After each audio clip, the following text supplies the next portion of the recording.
구독, 좋아요, 그리고 공유까지도 눌러주시면 저에게 도움이 되겠습니다.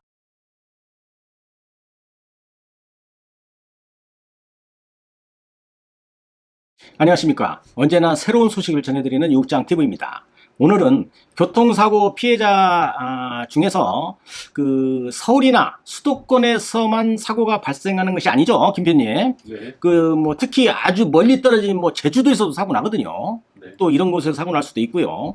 또 어떤 환자들은 그러면 어디에서 이렇게 멀리 떨어져 있는 경우에는 어디에서 소송을 하고 또 어떻게 대응해야 하는지에 대해서 궁금해 하시는 분들이 많이 있어서 제가 설명을 드리도록 하겠습니다. 네. 자, 김 PD님. 교통사고는 장소와 때를 가리지 않고 발생하는 거 맞죠? 네. 내가 아무리 조심해도 그날 재수 없으면 사고 발생합니다. 네. 자, 그러면 부산에서도 날 수 있겠고 저 멀리 제주도, 전라도, 끝인 남해, 해남 이런 도시에서 사고가 날 수가 있는 것입니다. 네. 자, 그러면 이렇게 수도권을 벗어나 사시는 피해자들은 어떻게 보험회사를 상대하고 변호사의 도움을 받아서 소송을 해야 한다면 소송은 어떻게 해야 하는지에 대해서 알아보는 시간을 갖도록 하겠습니다. 자, 첫 번째인데요. 보험회사에 아주 비밀스러운 이야기가 하나 있는데 제가 설명을 드릴게요. 자, 교통사고가 나서 치료가 어느 정도 되었다 싶으면 이때 합의를 해야 되겠죠, 김 PD님. 자, 보험회사하고 피해자하고 하는 것입니다. 자, 그런데 제가 들었던 조금은 비밀스러운 이야기인데요. 지방 쪽보다는 서울 쪽의 보험회사 직원들이 합의금에 대해서 조금은 관대하다라는 이야기를 들었습니다. 제가 판단하기로는 지방에 사시는 분들이 좀 서울 쪽에 사는 분들보다는 조금 순진하지 않으신가 이런 생각이 좀 들기도 합니다. 자, 지금도 시골에 내려가서 보면 말이죠. 참으로 정겨운 사람들 많이 삽니다. 각박하지도 않고요. 조금 여유롭게 보이기도 하죠, 김 PD님. 네. 네, 그러다 보니 보험회사와 협상하는 데에서도 좋은 것이 좋다라고 생각으로 원만히 합의도 잘 해주고 하다 보니까 도심보다도 지방 쪽이 합의금 평균이 좀 낮다고 제가 이야기를 들었습니다. 자, 반면에 도심에 사는 분들 조금 깐깐하잖아요. 도시에서 사는 자체가 무한 경쟁 사회다 보니 경쟁에서 이기기 위해서는 좀 각박하게 사는 방식에 익숙해져 있다 보니까 지방보다는 보험회사와의 합의 협상에서도 상당히 어렵다고들 보험회사 직원들이 이야기를 하곤 합니다. 자, 그러다 보니까 같은 병명으로 합의를 하는데도 지방보다는 도심지죠. 즉 서울 쪽, 이 수도권 쪽이 합의금이 조금 높다는 이야기를 들었습니다.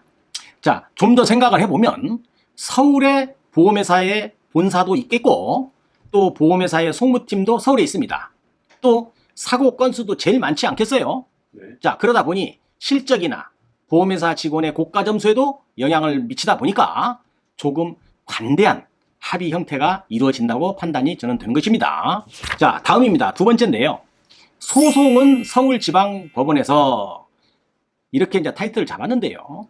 보험회사를 상대로 소송을 하게 된다면 보험회사에 본사가 있는 주소지의 법원으로 소를 제기하게 되는 것입니다. 자, 대부분의 자동차 보험회사의 본사는 강남 주위에 있거든요, 주소지가. 네. 그래서 중앙지방법원으로 소가 들어가게 되는 것입니다. 국장님. 네. 그러면은 만약 피해자가 부산에 살고 있으면은 네. 부산에서는 소송할 수 없는 건가요? 아, 네. 나 이 질문 꼭 나올 줄 알았습니다. 네. 결론적으로 말씀드리면 가능합니다. 네. 부산에서도 가능하거든요. 원고와 피고의 주소지에서 말이죠. 소장 접수가 가능합니다. 그러니까 서울에서 해도 되고 부산에서도 해도 됩니다. 네. 쉽게 이야기하면 보험회사 본사가 있는 서울에서 할 수도 있고요. 아니면 내가 살고 있는 주소지에서도 가능하다는 것입니다. 네. 국장님, 그러면 한 가지 질문이 더 있습니다. 네.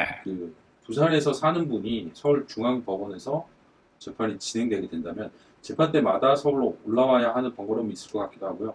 또한 신체 감정하게 되는 경우는 서울에 있는 병원까지 의뢰인이 여러 차례 왔다 갔다 하는 피곤함이 있어 보이는데요. 좀 여기에 대한 설명이 필요해 보입니다. 네, 제가 설명드리겠습니다.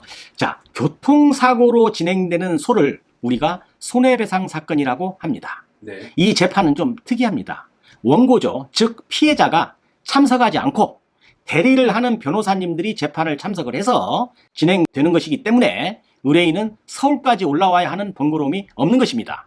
좀 이해 가셨죠? 네. 또한 병원에서 이루어지는 신체 감정을 받기 위해서 서울에 있는 병원에 와야 한다는 번거로움을 얘기하셨죠.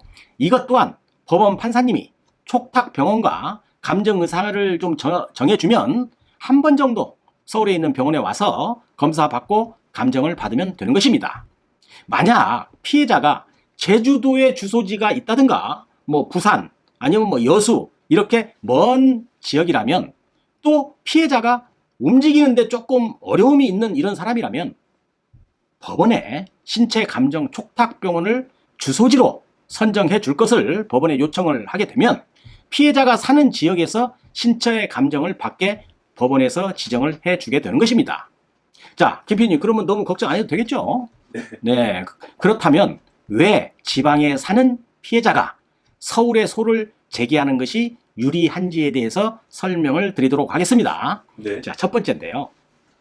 서울 서초동에 있는 그 서울중앙지방법원 있죠. 네. 전국에서 제일 많은 그 손해배상 사건이 들어오기 때문에 교통사고 전담 재판부가 있습니다.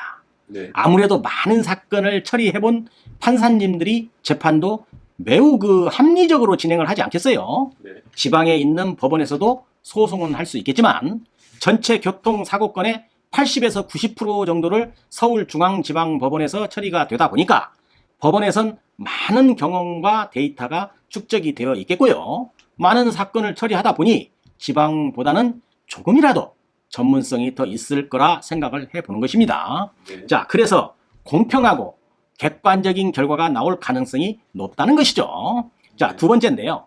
서울에 있는 신체감정병원에 대해서 설명을 드리도록 하겠습니다. 사고 건수가 많으면 신체 감정 건수도 비례해서 많아지게 되는 겁니다.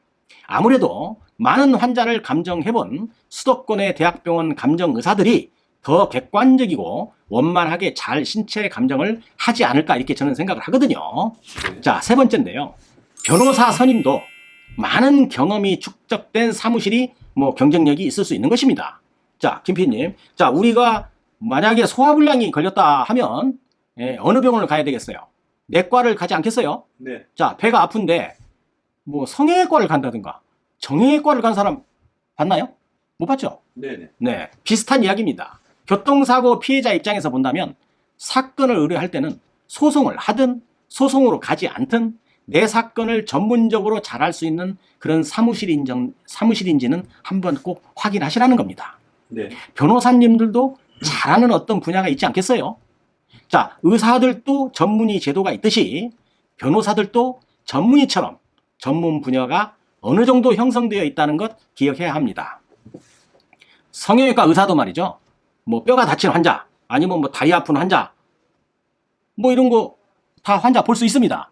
네. 다만 전문성이 떨어진다는 것이 문제라는 것이죠. 역시 변호사도 모든 사건 다 할 수 있습니다. 그러나 얼마나 전문적인지 최소한 이 정도는 확인하라는 것이죠. 자, 보험회사와의 합의로 받는 합의금은 말이죠. 내가 다쳐서 내 몸과 맞바꾸는 돈이기 때문에 억울함이 있어서는 절대로 안 된다는 의미를 강조하는 것입니다. 네. 네, 김PD님 어때요? 제가 뭐 비교를 하면서 우리 영상을 시청하시는 분들이 이해하기 쉽게 설명을 드렸는데 뭐 어렵지는 않았죠? 네네. 네. 네. 국장님 설명 듣고 있으면 좀 알아듣기 쉽고 네. 그런 것에 대해서 좀 확실하게 매듭을 지어주시는 게 특징인 것 같아서 개인적으로 그 촬영하면서 저도 많은 공부가 되고 있는 것 같습니다. 네. 그 매 영상마다 그 전문적인 지식을 조건 없이 알려주시는 그 국장님의 노고를 구독자나 시청자분들도 다 알고 있을 것으로 저는 확신을 합니다. 그 댓글만 봐도 느낌이 오는데요. 네. 그 소외되고 억울한 피해자를 위해서 운영되는 육장TV가 더욱 발전할 것으로 저는 믿고 있겠습니다. 네, 아주 뭐 큰 덕담을 해주셨네요. 뭐 큰 칭찬입니다. 좀 저한테 잘 하라는 그런 경고의 말씀으로 제가 듣겠습니다. 네. 예, 좀 힘이 좀 납니다. 오늘은 좀 여기까지 하도록 하겠습니다. 오늘 또 이국장TV를 끝까지 시청해 주셔서 감사합니다. 다음 시간에도 더 좋은 콘텐츠로 여러분을 찾아뵙도록 하겠습니다. 감사합니다.